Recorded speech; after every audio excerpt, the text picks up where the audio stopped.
নমস্কার। জয় শ্রী আম্মা ভগবান। এখন আমরা শ্রী পরমজ্যোতি ভগবতী ভগবানের চমৎকার শুনব। আমি ভারতের নাসিক থেকে ঐশ্বর্য দুবে বলছি।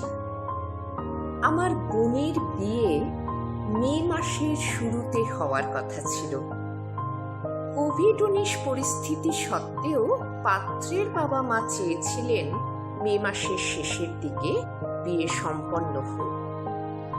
আমি টেলিগ্রাম গ্রুপে পোস্ট করে বিয়ে স্থগিত রাখার অনুরোধ জানিয়ে শ্রী পরমজ্যোতি ভগবতী ভগবানের কাছে প্রার্থনা করেছিলাম।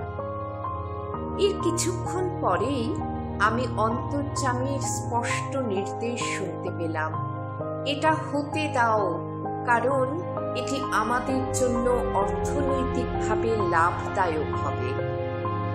তাই মহামারীর মধ্যেই আমাদের বাইরে বেরিয়ে বিয়ের প্রয়োজনীয় প্রস্তুতি নিতে হয়েছিল। শ্রী পরমজ্যোতি ভগবতী ভগবান আমাদের প্রত্যেকের সম্পূর্ণ দেখভাল করেছিলেন। আমি আবার প্রার্থনা করে বললাম, যেহেতু ভিড় কম হবে, তাই বিয়ের আনন্দ এবং ইতিবাচক অনুভূতি যেন কমে না যায়।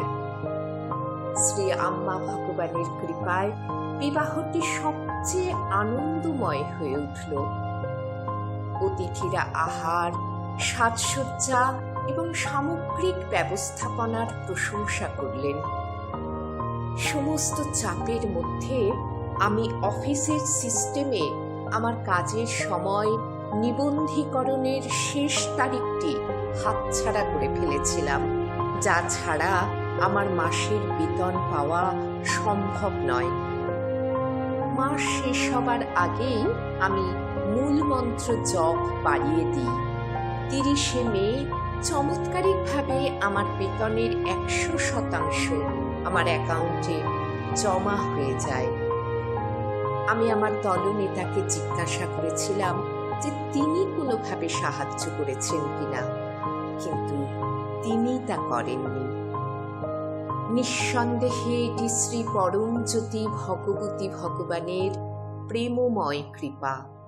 তাঁদের দৈব চরণ কমলে শত কোটি প্রণাম জানাই।